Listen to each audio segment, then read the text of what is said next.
네, 오늘 진행되고 있는 재판 상황은 이고은 또 김주혜 변호사와 함께 자세히 살펴보겠습니다. 어서 오십시오. 안녕하십니까? 안녕하세요. 네, 지금 뭐 오전 9시 반부터 재판이 이어지고 있는데 지금 8시가 딱 됐거든요. 오늘도 좀 길게 이어지는 것 같은데 상황 어떻게 보고 계신가요? 예상했던 것보다 훨씬 더 길어지고 있다 이렇게 보고 있습니다. 실질적으로 지기현 판사가 결심 재판 첫 번째 기일 때 오늘은 재판을 마치겠다라고 이야기했지만 모두의 예상과는 달리 결국 첫 번째 결심 공판 때 재판 마무리하지 못했습니다. 네. 심지어 서증조사조차도 완료하지 못한 채로 반쪽짜리 재판 진행이었다라는 비판까지 나왔는데요. 따라서 오늘만큼은 적절한 소송 지휘권을 재판사가 발동할 것이다라고 예상한 분들이 많았는데 오늘도 역시나 오후 5시까지는 끝내야 된다, 7시 반까지는 끝내야 된다라고 구두로 재촉만 할 뿐 실질적으로 윤 전 대통령 측의 변호인들은 이 재판사의 독촉에 영향을 받지 않는 모양새를 보이고 있습니다. 따라서 아직까지도 윤 전 대통령 측의 서중 조사가 8시를 넘겨가는 이 시각까지도 계속돼서 되고 있다는 점에서 오늘도 역시나 소송 지휘권의 행사가 적절하게 행사되고 있지는 못하는 것이 아닌가라는 생각이 듭니다. 예. 재판부가 오늘 중간에 서증 조사를 5시까지는 마무리를 해달라 이렇게 정리를 한번 했었는데 윤 전 대통령이 준비해온 그 서증 조사의 3분의 1밖에 끝내지 못했다라는 얘기가 중간에 있었고 오늘 재판 속도는 어떻게 진행이 되고 있는 건가요? 이런 오늘도 역시 지연되고 있는 부분은 예측이 가능했습니다. 만약 오늘 적절하게 소송 지휘권을 행사하려는 그런 마음을 먹었었다면 이미 공판 전에 변호인단에게 이미 다음번 공판 기일에는 반드시 끝내야 되니까 서증 조사는 뭐 4시간 이내로 제한하겠다. 그리고 최후 변론과 이 최후 진술 같은 경우에도 뭐 합쳐서 1시간 이내로 해야 된다라고 못을 박았다면 변호인들도 그에 맞춰서 준비를 해왔을 것이고요. 그렇다면 그 시간이 넘었을 때 오늘은 좀 바로 소송 지휘권을 행사해서 제한하는 것이 가능했을 텐데 그런 조치가 지난번 공판에도 없었습니다. 그렇다면 변호인단 입장에서는 내가 지금 이미 8시간 분량을 준비해 왔다라고 언급을 하고 있고 지기현 재판부도 5시까지는 끝내달라 뭐 요청은 할 수 있겠지만 나아가서 딱 무자르듯 말을 끊어버리긴 또 어려울 수 있거든요. 이런 부분들 때문에 좀 예견된 결과가 아닌가 생각이 들고요. 예. 결국 이제 막바지에 다다른 건 분명합니다. 공판은 끝날 수밖에 없고요. 구형을 하는 과정이라던가 이제 최후 변론 정도만 남아있는 상황인데 일단 오늘 하루 종일도 이 윤석열 전 대통령에 대한 서증 조사로서 모든 시간을 할애했습니다. 네. 결국 구형량을 듣기 위한 과정이었다라는 뭐 일각의 시선도 있지만 결국 재판이라는 것은 피고인의 방어권 행사 역시도 중요한 과정이기 때문에 과연 어떻게 이 공판이 결론이 날 것인지 오늘도 좀 그 귀추가 주목이 됩니다. 네. 근데 보통 이렇게 좀 길어지는 경우에는 재판부의 재량으로 좀 뭐 이렇게 말을 끊거나 아니면 이렇게 시간을 앞당길 수는 없는 건가요? 보통은 소송 지휘권을 충실하게 지휘를 합니다. 그래서 저도 이제 변호사로서 재판을 할 때도 재판장으로부터 말을 짧게 하라는 말은 들어봤어도 변론 시간에 제한을 두지 않겠다라는 말은 변호사로서도 또 검사 생활을 했을 때도 단 한 번도 들어본 적이 없거든요. 네. 상당히 이례적이다라는 생각이 들고 저는 또 어떻게 생각한다면 과연 이 지기현 재판부의 이 사건 외에도 일반 형사사건이 다수가 있을 텐데 그 다수의 사건에 대한 피고인의 변호인에게도 동일한 제한을 할까라는 생각에서 사실상 이 사건을 바라보는 많은 국민들에게 또 여러 가지 시사점을 남기는 그런 장면이지 않을까 싶습니다.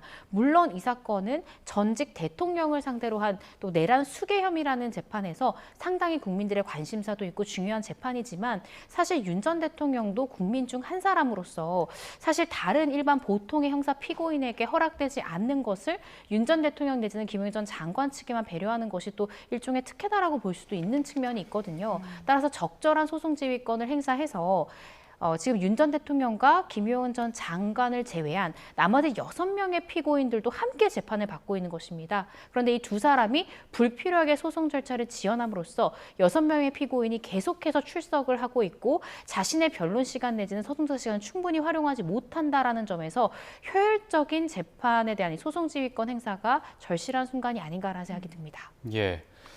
오늘 피고인 측의 주장을 좀 짚어볼 필요가 있을 것 같은데 윤 전 대통령 측에서는 비상계엄에 대해서 메시지 계엄이라고 표현을 하면서 대통령의 통치 행위다. 이게 기존의 그 주장을 반복하는 주장인 거죠? 그렇죠. 사실 서증 조사라는 그런 형식은 띄고 있지만 오늘 진행되고 있는 내용을 보자면 최후 변론에 가까운 부분이 아닌가라는 생각도 듭니다. 네. 결국 이 13가지 쟁점을 준비해 왔다고 하는데 아마도 그 증거와 같은 부분들도 13가지 쟁점에 맞게 좀 분류를 해서 제시를 하고 이에 대한 어떤 이 증거로서의 가치나 그 의미 같은 부분들을 언급하면서 방대한 이야기가 나오고 있는 것으로 보이는데요. 예. 결국 반복하고자 하는 내용은 이전에 탄핵 심판 과정에서 나왔던 부분과 동일한 것 같습니다.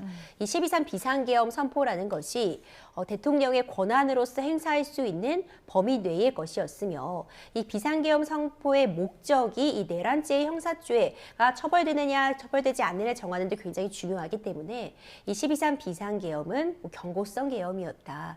국민들에게 당시 거대 야당의 그런 폭주를 알리기 위함이었다라는 취지를 다시 한번 반복하면서 이것이 국헌문란 목적이 뇌란죄가 될 수 없다는 점을 강조하고 있는 것 같습니다. 계속 거듭 강조하면서 이것이 일종의 뭐 내란몰이다. 상상적인 어떤 허구 스토리를 만들어내서 내란으로 몰아가고 있는 것이다 라는 주장을 하고 있는 것으로 보여지고요.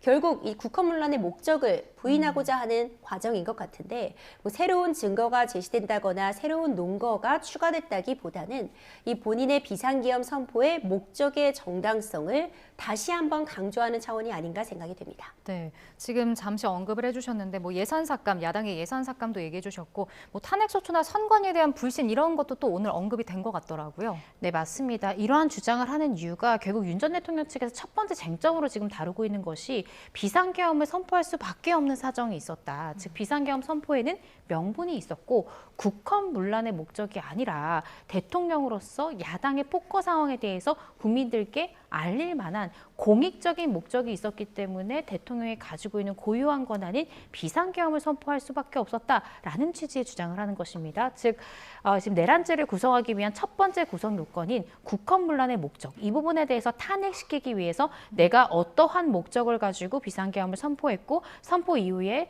자신의 언동이 어떠한 목적하에 이루어졌는가, 이 부분을 설명하기 위한 부분이라고 생각이 듭니다. 지금 윤 전 대통령은 말씀 주신 대로 이 국헌문란의 목적을 탄핵시키기 위해서 또 다른 주장, 질서 유지 차원에서 경찰과 이 군을 이 국회로 보냈을 뿐이지 이 국회의 기능을 마비시킬 의도나 이런 계엄 해제의 결의를 방해하기 위한 의도로 보낸 것은 아니다라는 취지를 주장하고 있습니다. 네. 이렇게 주장하는 이유는 결국 내란죄라는 것은 행위의 결과보다는 그 목적성을 인정을 한다면 그런 결과가 나오지 않는다고 하더라도 결국 내란죄로 충분히 처벌이 될 수 있거든요. 그래서 목적범위라는 점에서 계속해서 국헌문란의 목적, 이 부분을 탄핵시키기 위해서 비상계엄을 선포할 수밖에 없었던 이유, 또 이 경찰 내지는 이 군을 동원할 수밖에 없었던 이유, 그리고 그걸 동원한다 하더라도 이 국회를 마비시킬 의도가 아니라 질서정연하게 유지하기 위한 의도였다라는 취지로 주장을 거듭하는 것 같습니다. 근데 다만 이 주장을 재판부가 받아들일지는 좀 더 지켜봐야 될 것 같은데요. 정말로 질서 유지를 하기 위함이라면 계엄 해제를 의결할 수 있는 유일한 헌법기관인 국회로 이 경찰을 보낼 것이 아니라 계엄 상황에서 굉장히 혼란스러울 시민들이 많이 모이는 곳에 오히려 경찰과 군을 보내서 질서 유지를 도모하는 것이 그 목적에 더 합당한 행동이라고 생각이 들거든요. 따라서 지금 경찰과 군을 보냈던 이유에 대해 질서 유지를 이야기하고 있지만 과연 이러한 주장을 재판부가 얼마나 받아들일지는 이 판결 선고 결과를 지켜봐야 될 것 같습니다. 예. 근데 윤 전 대통령 측에서는 미국의 경우를 또 예로 들면서 67차례 미국은 계엄 선포가 있었는데 사법심사의 전례가 없었다 이렇게 주장을 했습니다. 그러니까 오늘 이 서증조사 과정에서 뭐 여러 가지 사례와 논거를 드는 과정에 나온 이야기인데요. 네. 일단 이 우리나라 법에 따라서 이 통치행위 이론이 등장한 그 배경에서 보자면은 이 대통령의 비상계엄 선포는 통치행위, 고도의 정치행위가 맞지만 이것이 국헌문란의 목적을 띈다거나 국민들의 어떤 질서 기본권을 침해하는 경우에는 사법심사의 대상이 된다는 명확한 판례가 있습니다. 그렇기 때문에 뭐 외국의 사례를 언급한 것 자체가 이 두 사안 자체가 비교 가능한 부분도 아닐 뿐더러 사실상 당연히 피고인은 본인의 방어권을 행사하는 측면에서 여러 가지 사례나 아니면 명언이나 관리 논거를 제시할 수는 있겠지만 완전히 비교할 수 있는 그런 대상이 좀 다른 차원이 있었다라고 생각이 들고요. 이제 그런 차원에서 그런 논거라던가 비유는 접근할 수 있을 것 같고 피고인의 방어권을 행사하기 위해서 그리고 특히 이 비상계엄 선포라는 것이 저 본인이 행사할 수 있었던 대통령의 권한 내의 것이었다라는 입장을 좀 반복하는 그런 부분이 아니었나 생각이 됩니다. 네. 지금 이미 탄핵 심판 과정에서 다 다뤄졌던 쟁점입니다. 이미 탄핵 심판에서 뭐 통치행위란 이야기가 나왔었고요. 이 관련해서 이렇게 비상계엄을 선포를 했을 때 이것이 절차적인 요건 그리고 실체적인 요건을 결하였다는 부분까지는 이미 탄핵 심판에서 확인이 됐습니다. 그런데 이 탄핵 심판 결과와 관련해서도 오늘 오전에 주장된 내용 가운데 이제 변호인 측에서 이 탄핵 심판 역시도 이제 인터넷 기사, 그러니까 신문 기사 몇 개를 보고서는 탄핵까지 이루어진 것이다. 그렇기 때문에 탄핵 심판에서 확인된 사실도 이번에 이 내란죄 형사재판에서 논거로 활용해서 안 된다라는 주장도 또 새롭게 있었는데요. 이제 탄핵 심판에서 확인된 부분은 적어도 비상계엄 자체가 실체적 절차적 요건을 흠결했다라는 부분까지가 확인이 되었다면 결국 이번 형사재판에서는 그것이 불법적인 목적을 띠고 있었는지 국헌문란의 목적이 있었는지 그 부분까지 더해진다면 내란죄로서 형사체벌까지 가능한 부분이기 때문에 그 부분에 좀 더 공판을 좀 집중할 필요성이 있지 않을까 생각이 되고 특검 측이 그 부분의 입증에 주력을 하는 만큼 이 윤석열 전 대통령의 변호인단 측에서도 그 부분을 좀 입증하고 방어권을 행사하는 데 주력을 할 시점이 아닌가 생각이 됩니다. 굉장히 귀중한 시장입니다. 이 내란죄가 인정된다면 사형, 무기징역, 무기금고 중에 결국 형량이 정해지게 되고 감형을 받는다고 해도 중형이 불가피한 상황인데 이 최후 변론을 할 수 있고 서증 조사를 할 수 있는 귀한 시간을 어찌 보자면은 무의미한 논거나 이런 예시를 든다면 그 시간을 허비하고 있는 것이다라고도 볼 수 있다는 점도 좀 한번 언급하고 싶습니다. 네. 그 윤 전 대통령 측 변호인단이 이제 재판을 좀 고의로 지연시키려 했다 이런 주장에 대해서도 반박을 하기도 했습니다. 이제 오히려 특검 때문에 장기화했다 이렇게 얘기를 했더라고요. 어떻게 들으셨나요? 네, 두 가지의 논거를 들어서 윤곽근 변호사가 이야기를 했습니다. 첫 번째는 이 특검에서 결심 공판을 앞두고 갑작스럽게 공소장 변경을 했기 때문에 우리가 이렇게 장시간 시간을 들여서 변론할 수밖에 없었다. 공소장 변경을 왜 재판 막바지에 하느냐? 이것은 특검의 잘못이다라고 첫 번째 쟁점을 짚었는데요. 네. 사실 통상의 형사재판에서 공소장 변경은 흔하게 일어납니다. 그 이유가 공소장이라는 것은 재판이 시작되기 전에 검사가 최종적인 수사에 대한 결론을 공소장의 형태로 써서 재판부에 제출하는 거라고 생각하시면 되거든요. 그런데 검사가 수사할 때는 미처 확인하지 못했던 증인의 증언 등이 실제 재판이 계속되면서 새롭게 나올 수도 있습니다. 그래서 그러한 것들이 증언의 형태로 나올 수 있고요. 또 법원의 어떤 사실조회 등을 통해서도 이 범죄 일시라든지 장소라든지 또 구체적 행위 태양의 일부가 변경되는 경우가 있습니다. 이럴 때 재판의 막바지에 그간의 이 사실조회라든지 아니면 그간의 많은 증인신문의 증언 등을 종합을 해서 공소장을 변경하게 되는 거죠. 따라서 지금 윤곽근 변호사 같은 경우에 특검에서 왜 하필 재판 막바지에 이런 공소장 변경 신청해서 절차를 고의로 지연시켰냐라고 지금 특검 탓으로 돌리지만 통상 공소장 변경은 이렇게 재판의 막바지에 하는 것이 맞다. 그 이유는 재판 과정에서 있었던 모든 인적 증거 내지 물적 증거를 총망라해서 그것을 반영하는 것이 바로 공소장 변경이기 때문이다라는 말씀을 드리고요. 또 두 번째로 윤곽근 변호사가 이야기했던 것이 특검에서 증인신문을 할 때 불필요하게 유도신문을 한다든지 또 굉장히 질문을 많이 해서 절차가 늘어진 것이지 우리는 그러한 부분들에 대해서 고의적으로 지연할 만한 어떤 사유나 이유도 없다라고 이야기를 했습니다. 그렇지만 형사사건이라는 건 기본적으로 그 입증 책임이 검찰에 있습니다. 지금은 특검에 있는 것인데요. 지금 공소장에 기재된 한 줄 한 줄에 대해서 그것이 실제 증거에 의해서 입증된다라는 점이 지금 특검이 증인신문 내지는 여러 가지 서증 등을 통해서 규명을 해야 되거든요. 따라서 증인신문의 길이가 특검이 길 수밖에 없는 것이기 때문에 이걸 이유로 해서 특검이 고의로 지연시킨 것이다라는 윤곽근 변호사의 주장은 다소 받아들이기 어렵지 않을까 싶습니다. 예. 이렇게 재판이 지연되니까 재판부가 7시 반까지 또 발언을 끝내달라 이렇게도 말했고 중복되는 변론은 빼달라 이렇게 얘기했는데 윤 전 대통령이 이 부분에 대해서도 짧게 언급을 했습니다. 겹치지 않는다 이런 취지로 발언을 했는데 이건 어떤 심산으로 보십니까? 그러니까 오늘은 직위원 재판부에서도 어느 정도 이 소송 지휘권을 행사하고자 하는 그런 시도는 있었습니다. 그러니까 5시까지는 끝내달라라는 또 그 가이드가 있었는데 이 5시까지도 이 서증조사의 뭐 절반 정도도 이제 마치지 못한 그런 부분들이 있었죠. 예. 이제 그랬기 때문에 이제 그 이후 5시라는 처음에 정했던 그 시간이 지난 이후에는 좀 더 좀 재촉을 하고 이 변론을 좀 간단하게 하라, 요지만 말하라라는 취지의 그런 이야기가 여러 차례 들려왔던 것 같은데요. 이제 그럼에도 불구하고 결국 변호인단 입장에서는 내가 준비해온 자료가 이만큼 있다. 이전 재판에서는 그런 언급이 없었지 않았느냐라고 또 맞선다면 또 딱 자를 수도 없는 노릇이었던 것 같습니다.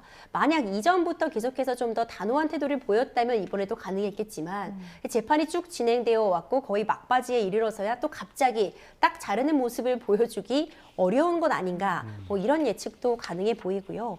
겹치지 않는다라는 취지의 발언을 좀 분석해 보자면 오늘 뭐 13가지 항목을 기점으로 해서 논거들을 준비해 오고 이에 따라 서증조사에 임하고 있는 것 같은데 중복되는 것 같지만 이 13가지 쟁점이라는 카테고리 밖에 다른 카테고리에 들어있다면 다른 걸 입증하고자 한다, 다른 이야기다라는 취지로서 결국 이 모든 내용은 준비한 내용은 다 소화하겠다라는 취지로 읽혀지는 것 같습니다. 네. 근데 이제 지난주에 결심 공판이 마무리되지 못하고 오늘로 이제 미뤄졌는데 김용현 전 장관 측 변호인이 이제 오늘 풀데이를 얻었다 이런 식으로 얘기를 했더라고요. 근데 이게 어떻게 보면 재판 지연에 대한 비판이 나올 수도 있는 건데 재판 결과에 좀 영향을 미치는 건 아닐까요? 그렇습니다. 만약에 직위원 재판장이 무죄가 아니라 유죄를 선택한다라고 하면 결국에는 유죄를 선고함에 있어서 피고인 입장에서 가장 중요한 것은 양형이 어느 정도 나오느냐죠. 그래서 이 부분 때문에 사실상 저도 변호사로서 형사재판 진행할 때 설사 재판장의 소송지휘권이 변호사로서 다소 받아들이기가 조금 어려운 그런 순간에서도 네. 내 의뢰인을 보고 사실상 순간적인 감정을 참는 것이거든요. 재판장의 심기를 거스를 경우에 그런 부분에 대한 불이익은 모두 다 피고인에게 돌아가기 때문에 사실상 보통의 형사재판에 대해서는 변호사들이 재판장에 대해서 굉장히 존중하고 또 그 소송지휘권을 또 충실히 따르는 것이 통상입니다. 그런데 상당히 의아한 것은 지금 이하상 변호사가 지난주 금요일에 있었던 결심 공판에서 결국 김용현 전 장관 측 변호인들이 상당 시간 서증조사의 시간을 할애하면서 나머지 모든 피고인들에 대한 이 재판 절차 자체가 지연이 됐거든요. 네. 그래서 이 부분 때문에 다수의 언론에서도 고의로 재판을 지연시킨 것이 아니냐라는 등등 비판적인 목소리 상당히 많이 제기가 됐습니다. 그런데 이 부분에 대해서 어떤 미안한 마음보다는 자신의 유튜브에 나와서 이것이 일종의 전략이었다라는 점을 인정했다라는 거죠. 자인을 했다라는 거고 심지어는 이 부분에 대해서 윤 전 대통령 측 변호인과도 사전 교감이 있었던 것 같은 뉘앙스의 이야기까지 했습니다. 네. 이 부분은 상당히 부적절하다는 생각이 들고요. 또 그 해당 영상을 보면 판사나 검사에 대해서 일종의 조금 욕설을 섞은 말까지도 나오는데 이것은 변호사로서 어떤 표미 유지 의무라는 부분에 대해서 상당히 문제 제기를 할 수 있는 언행이다라는 생각이 들고 적절치 않을 것 같고요. 결과적으로는 예를 들어 유죄가 나온다라고 한다면 김용현 전 장관, 그러니까 자신의 피고인에게 불리한 양형으로 충분히 고려될 수 있기 때문에 좋지 않은 선택이었다라는 생각을 개인적으로 하고 있습니다. 네. 예. 근데 이게 변호인의 태도로 저렇게 피고인에게 불이익이 돌아갈 수 있다는 걸 알면서도 저런 말을 했다면 저건 뭐 어떤 전략인 걸까요? 그렇죠. 이제 변호인 입장에서 보자면은 이 김용현 전 장관의 변호인이 이제 지난 공판도 그렇고 이전 공판에서도 어찌 보자면 재판부와 좀 각을 세우는 듯한 그런 모습을 보여주는 건 피고인의 이익에 부합한다고 보기는 어렵습니다. 네. 물론 변호인 입장에서 피고인의 이익을 위해서 최선을 다해 그 권리 유지를 위해 싸워야겠죠. 근데 싸움의 방식이 여러 가지가 있는데 그걸 결국 법적인 논리 그리고 논거, 증거를 통해서 싸워야지 뭐 말싸움을 건다거나 아니면 의도적인 재판 지연을 한다거나 한다면 이 내 피고인이 지금 내 의뢰인이 이 재판이나 수사 과정에서 어떤 태도를 보였는가와 직결되는 부분이기 때문에 이런 부분이 사실 우리가 흔히 얘기하는 뭐 일명 괘씸죄라던가 양형에 있어서 참작이 된다거나 하는 요소에 포함될 수밖에 없어 보입니다. 네. 이제 그럼에도 불구하고 이런 전략을 피는 이유는 어디까지나 예측의 영역에 불과하겠지만 사실상 만약 내란죄의 주요 임무를 종사했다 내지는 내란죄의 우두머리다라는 부분이 인정이 된다면 어차피 중형은 피할 수밖에 없는 상황이고 중형이 예견되는 상황에서 지금 이들의 이 변론 전략을 보자면 이 비상계엄 선포가 내란 목적이 없었다. 이것은 정당한 핵이었다라는 것을 주장하고 있기 때문에 일부 유죄지만 내가 지금 반성을 하고 있으니 참작해줘가 아닌 나는 무죄야라는 취지의 변론을 할 수밖에 없기 때문에 어찌 보자면 양형에 의해서 참작받기보다는 이 재판이라는 이 모든 국민에게 공개되는 이 과정을 통해서 어떤 정치적인 메시지를 낸다거나 어차피 양형이나 구형이나 최종 선고는 어느 정도 예측이 되니까 충분히 이 기회를 통해서 정치적인 메시지를 내는 장으로 활용하겠다라고 지금 마음먹었을 가능성도 있고요. 네. 두 번째로 이제 예측이 될 만한 부분은 결국 유죄로 인정되더라도 최대한 양형에서 참작받기 위해서 할 수 있는 모든 이야기는 일단 이 재판 과정에서 기록이 되고 자료로 남기 때문에 할 수 있는 모든 논거들, 최대한 쟁점들을 정리해서 다 이야기해 보겠다라는 취지로도 해석은 가능할 것 같습니다. 예.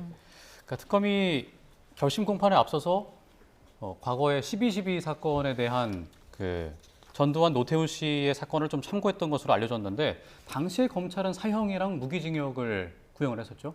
맞습니다. 전두환 전 대통령 같은 경우에는 1심에서 검찰에서 사형을 구형했고요. 최종 형량을 좀 보자면 무기징역형이 대법원에서 확정이 됐습니다. 그리고 노태우 전 대통령 같은 경우에는 검찰에서는 무기징역을 구형을 했지만 최종적으로는 징역 17년형이 확정이 됐습니다. 사실상 우리 헌정사에서 내란이라는 혐의로 전직 대통령이 재판대에 서는 일이 흔치 않았던 것이죠. 네. 뭐 세계적으로 보더라도 사실상 내란죄로 전직 대통령이 재판장 앞에 서는 일은 흔치 않습니다. 따라서 특검에서 구형량을 결정할 때도 사실상 일단 우리나라의 판례를 먼저 참고를 했을 것 같고요. 나아가 다른 나라에서도 유사한 사례가 있었는지, 어느 정도의 선고 형량이 나왔는지 이런 것들을 포괄적으로 봤을 것 같습니다. 그런데 사례가 많지 않기 때문에 결국에는 특검이 선택할 수 있는 선택지는 사형이냐 무기징역이냐 두 가지일 것이고 예. 두 가지를 구형을 했을 때 이러한 구형이 선고에 미칠 영향도 고려했을 것이고요. 또 이러한 구형량을 듣는 국민들이 이 구형량을 어떻게 생각할 것인가 이 부분에 대해서도 아마 다각도로 고민을 해서 결론을 내놓지 않았을까 싶고요. 이 조만간 특검이 6시간 마라톤 회의를 통해서 논의를 했던 그 회의 결과의 구형량이 이제 조만간 공개가 되지 않을까 싶습니다. 네, 그 앞서 8일에 특검팀이 구형량 회의도 했었고 여기서 이제 사형과 무기징역 중에 고민을 하는 것으로 좀 전해졌었는데 어떻게 정해졌을지도 관심이고 앞서 이제 그 이상민 전 행안부 장관에 대해서는 징역 15년을 구형했었잖아요. 이런 것들이 좀 맥락을 짚어볼 수 있을까요? 그렇죠. 가늠자가 충분히 될 것 같습니다. 한덕수 전 총리 그리고 이상민 전 장관에 대해서 이미 구형이 내려졌습니다. 징역 15년이 구형된 상황인데요. 그렇다면 적어도 특검 입장에서도 한덕수 총리나 이상민 전 장관보다 이 12.3 비상계엄 선포의 가담의 정도가 덜한 사람, 상대적으로 더 작은 역할을 담당했다고 볼 수 있을 만한 피고인은 15년보다 낮은 구형을 할 가능성이 높고요. 이와 반해서 단순히 비교를 해보더라도 적극적으로 말리지 못했다. 그리고 사후 비상계엄 선포문을 작성했다는 혐의를 받고 있는 한덕수 전 총리보다 김용현 전 장관이 훨씬 더 12.3 비상계엄 과정에서 관여한 정도나 이 맡은 역할이 더 중대하다 볼 수 있기 때문에 네. 당연히 김용현 전 장관 같은 경우에는 징역 15년 이상이 구형될 확률이 높아 보입니다. 워낙 여러 사람들이 한꺼번에 재판을 받고 있기 때문에 이 피고인들 간에 차등을 두는 것도 굉장히 중요할 것 같은데요. 물론 이 구형은 어디까지나 구형이고 최종 선고 과정에서 그 형량이 어느 정도 조정은 가능하겠지만 특검 입장에서도 실질 구형이라는 또 측면을 감안할 때 가장 무조건 높은 형량만을 구형하는 것이 아니라 실제 재판에서 선고될 수 있는 형량 정도를 구형하겠다는 취지를 본다면 구형도 이들 간에 충분히 차등을 둘 것이다. 또 그렇게 해야지만 더한 중한 구형을 했을 때 그 이 사람은 더 불법성이 높다. 가담의 정도가 높다는 부분이 또 상대적으로 더 확실하게 드러날 수 있을 것이다라는 생각도 듭니다. 예. 아직 특검 측의 구형이 나오지 않았고 최종 의견도 당연히 안 나왔고 근데 그 이후에 이제 윤 전 대통령 측에서 최후 진술을 한다면 어떤 내용이 좀 담길까요? 여러 가지 하고 싶은 말은 많을 것 같습니다. 특히 윤 전 대통령 같은 경우에는 이 탄핵 심판 당시에도 사실상 헌재에서 본인이 최후 진술에 한 1시간 정도 할애해서 상당 부분 진술을 했던 것으로 기억하고요. 얼마 전 있었던 체포방해의 결심 공판 때도 역시나 1시간가량 본인이 또 직접 진술하기도 했습니다. 오늘 최후 진술도 이제 40페이지 정도 되는 A4 용지를 정리해 왔다라고 하는데 다양한 이야기를 하겠지만 한 3가지 정도의 쟁점은 반드시 짚을 것 같다라고 하면 예상해 볼 수 있을 것 같습니다. 일단 첫 번째는 이 비상계엄 선포라는 것이 대통령으로서 이 고도의 정치행위이고 대통령이 행사할 수 있는 헌법적인 권한이 있는 행위다라는 점을 강조할 것 같고요. 두 번째는 결국 국헌문란의 목적이 없었다라는 점을 강조함으로써 이것이 충분히 무죄가 선고될 수 있는 사건이다라는 점을 강조할 가능성이 높습니다. 특히 이 부분이 상당히 중요한 것이 윤 전 대통령에 대한 내란 수계 사건 같은 경우에 약 1년간 진행됐고요. 또 그 과정에서 윤 전 대통령 측에 상당히 불리한 증언들도 다수 나왔던 것이 사실입니다. 그러면 마지막 최후 진술에는 나에게 불리했던 증언을 탄핵시키기 위해서 내가 최종적으로 정리한 의견을 이야기하는 것이 통상이거든요. 따라서 이 군경을 동원했던 이유에 대해서 지금 불리한 증언들이 다수 나왔지만 그것들은 사실이 아니고 나는 국헌문란 목적이 아니라 일종의 질서유지 목적이었고 또 야당의 폭거에 대해서 국민들께 알릴 이런 공익적인 목적이었다라는 것을 강조할 것 같습니다. 마지막으로 결국 공수처에서 내란에 대한 수사를 처음 시작을 했는데요. 공수처에서는 이 내란 혐의에 대한 수사 권한이 없다라는 점을 강조할 것으로 보여집니다. 왜냐하면 지금 내란 수계의 유무죄를 판단할 주체는 지기현 재판장입니다. 그런데 지기현 재판장은 많은 분들이 기억하시겠지만 윤 전 대통령에 대해서 구속 취소 결정을 한 사람입니다. 구속 취소를 결정할 때 다양한 이유를 열거를 했는데요. 첫 번째 이유가 구속 기간이 그간 선례와는 달리 날이 아닌 시간으로 계산해야 되기 때문에 구속 기간 만료됐다라는 이유도 있었지만 두 번째로 중요한 이유가 과연 공수처가 수사 권한을 가지고 있는지가 불명확하고 의문이 든다라는 이유로 설사 구속기간이 만료가 되지 않는다 하더라도 이 수사권을 제대로 가진 수사기관이 청구한 영장이었는지가 불명확하기 때문에 구속 취소 결정이 상당하다고 판단했던 인물입니다.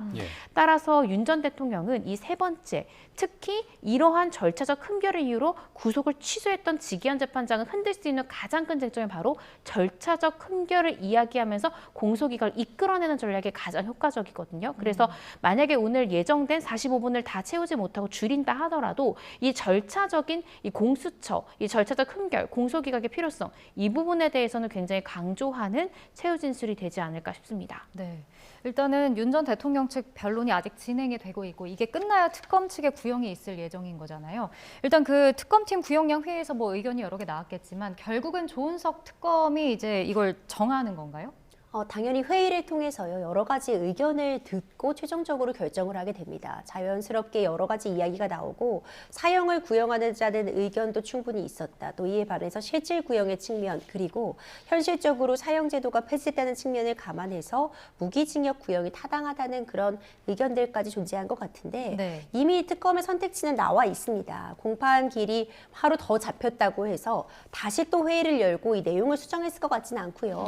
당연히 지금 정해진 결과가 나와 있을 것이고 이제 오늘 안에 이제 한두 시간 안에 그 구형을 들을 수 있지 않을까 생각이 되는데요. 사실 선택지가 많지 않습니다. 만약 10년 이상의 징역이다, 10년 이하의 징역이다 이렇게 무언가 이 양형의 참작이 될 수 있는 그런 이 선택지가 넓은 상황이라면 어찌 보자면 회의가 더 길어지실 수도 있었을 것 같은데 이번 사안 같은 경우에는 사형인지 무기징역인지 정도를 놓고서 지금 결론이 나왔기 때문에 특검 측에서도 회의를 통해서 합당하다고 내린 결론을 이제 곧 얼마 남지 않은 시간 내에 알게 될 것이라고 봅니다. 네, 근데 이제 특검팀이 아무래도 예상되는 선고형까지 고려한 실효적 구형을 강조해 오기도 했었잖아요. 그렇기 때문에 이제 법정 최고형인 사형보다는 무기징역을 선고할 수 있다 이런 전망도 나오는 것 같더라고요. 어떻게 좀 보시나요?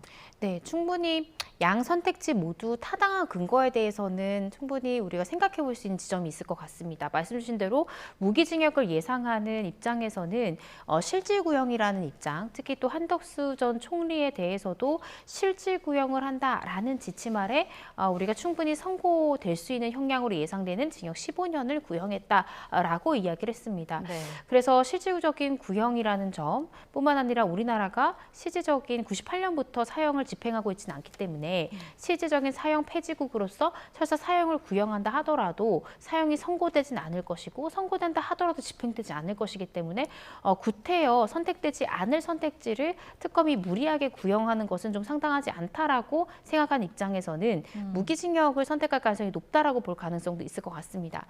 그렇지만 또 한편에서는 사형이라는 선택지를 선택할 가능성도 있다라고 보고 있고 제 개인적인 의견도 마찬가지인데요. 네. 왜냐하면 이 사건 같은 경우에는 상당한 상징성을 가지는 사건이고요. 그리고 지금 윤 전 대통령의 구형량이 상당히 의미를 가지는 건 어떻게 생각하면 윤 전 대통령의 지시를 받은 많은 사람들이 그 지시를 따르다가 형사사건의 피고인이 됐고 징역 15년 이상의 지금 중형을 구형받고 있는 상황인 겁니다. 윤 전 대통령의 지시가 없었더라면 그렇더라면 예를 들어 이상민 전 행안부 장관도 사실상 10년 이상 판사를 했을 만큼 엘리트 법조인 출신이고 형사처벌 전과가 전무한 사람이고요.